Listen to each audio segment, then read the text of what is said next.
Privyet, friends. This is David at the worst YouTube channel ever, and I've got a great video today for you.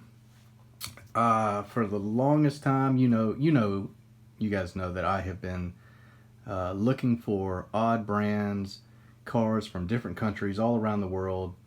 Well, a secret passion of mine has been to seek out and find some Eastern European, even Soviet bloc type vehicles. And with this package that I got in the mail from none other than Moscow, Russia, I finally have tracked down some authentic Russian cars to show you. So that's what we're going to do today. This has been a video I have wanted to do for a long time. Before we get started though, I want to give a shout out to our buddy Victor. Victor is a diecast collector in Russia. He does Wheels Hot, a YouTube channel you can see right here. I'll put the link in the description below. But Victor has a fantastic passion for diecast and brings a lot of entertainment to his videos, as well as some peg hunting and just solid reviews of cars in general. So give him a look after we do this video and hang around for some cool Russian cars. First one we'll look at. Let's look at, this is Welly. This is a brand that you guys know that I am a big fan of. Well, I didn't know that Welly does some Russian vehicles, and I was really surprised and excited to pick up one of them. This is called a, well, I should have looked up how to pronounce Lada or Lada. We'll go with Lada. This is a Lada 2107. This is a police version of a very generic or classic, authentic Soviet car that was made right up until the fall of the Soviet Empire, the fall of the Berlin Wall, the whole kit and caboodle, you know, history. This was called the Lada Riva, might be Lada, or Nova when it was sold in Europe. This was made by a company called Autotime. Introduced in 1980, ended in 2012 actually. This is the third best selling platform vehicle after the Volkswagen Beetle and Model T, believe it or not. This was in America we've never seen these, but in everywhere else in the world these are very well known. Had to have it. Look at the Russian writing on it. Should have looked up what it said. Maybe some of my Russian friends can tell me what it says. Just a super cool car. Got the 80s light bar. Front detail is spot on. Turn signal, grille. Even got a little license plate there on the front. Flip it around on the back. Tail lamps look good. Interestingly enough, on this car, this was created for the police and the KGB initially. It's a 4-cylinder. It cost a whopping 58,000 rubles, which translated to 730 US dollars. Now this is all Wikipedia research, so if I'm wrong, I'm wrong. In 2001, the 2107, which is what this vehicle is, got a awesome 0 out of 16 points on a safety test and 0 out of 4 stars. So definitely a entry-level vehicle, cool nonetheless, and really happy to have it in the collection. So that is our first Russian car. Next, another one. This looks like a Welly box, but this is actually from a company called Autotime. So Autotime is related to Welly, and I picked up this information off of a Lamley blog. You guys know Lamley, Lamley. He is a huge resource for diecast information for us. So Autotime or Autogrand is a company, and they do these Russian series. You can see the Autotime information. All the information here on the box is in Russian. And that's a little information about that maker. They make a lot of Russian vehicles. So this is the 2108. I guess the next version of the 2107 that we just looked at. Really good looking car. This is also known as the Samara or Sputnik, which in Russian means satellite, fellow traveler. These were made up until about 2013. You got a Fiat engine with anywhere between 53 to 100 horsepower. I really like this car. Great paint job. We're talking about the casting now. Front lamp detail, turn signal indicators, even a little bit of chrome on the grille. It is a metal body, a plastic base, wheels are plastic, little rear view mirror detail on the windscreen. The wipers are colored in for you. Nice solid black interior, which looks pretty good.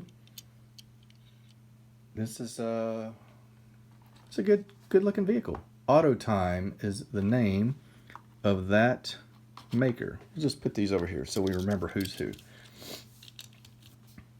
Moving on, we've got another Autotime. This is a GAZ Chaika, which means gull in English. So I'm not sure what that means or the significance in Russian.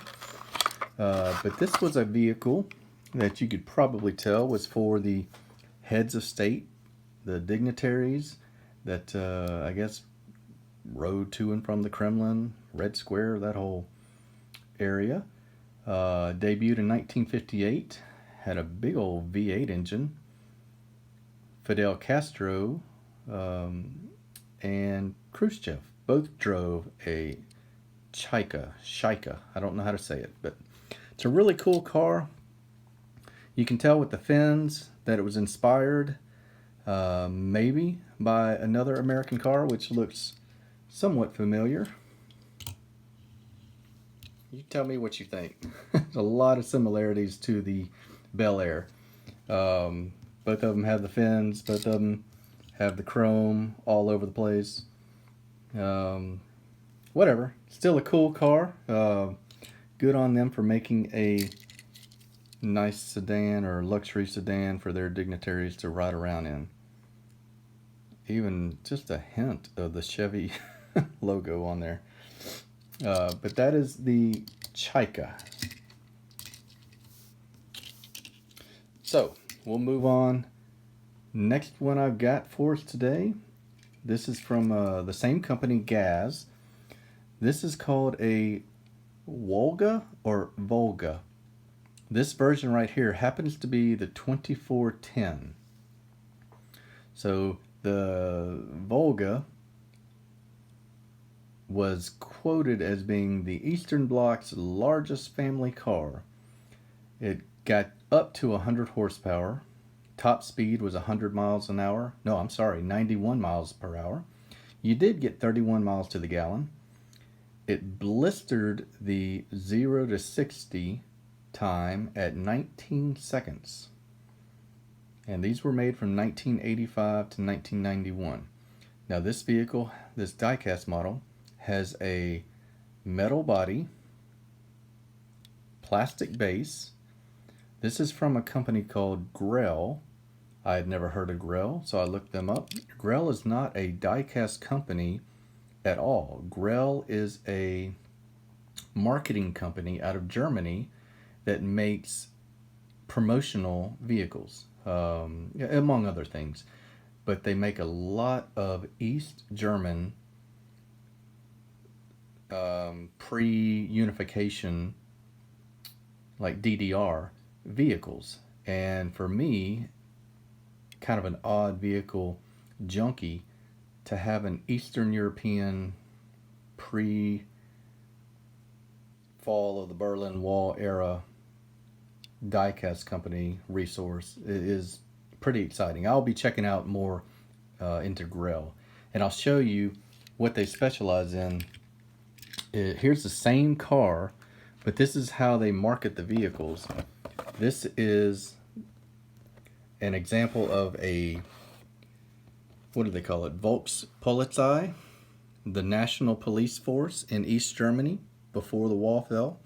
This was the German People's Police, and that was from 1945 to 1990. So this is an example of that same car we just looked at, but it is in the police tempo. And I don't know if this is a limited series. If someone can read that, I'll appreciate it. Maybe Diecast Dude can help me out there.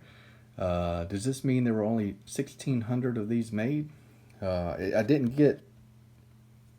spend a whole lot of money on this on eBay, but you can see other examples of East German police vehicles that Grell makes. There's the information if you want to check onto it yourself. So this was a video a long time coming for me. I love having, now we've got 5 Russian cars in my collection. And I've got more on order. I'll share those as I come across them. Check out Wheels Hot. Stay safe, and we'll all get back out hunting soon enough. Das Vidanya, everybody. Have a good day.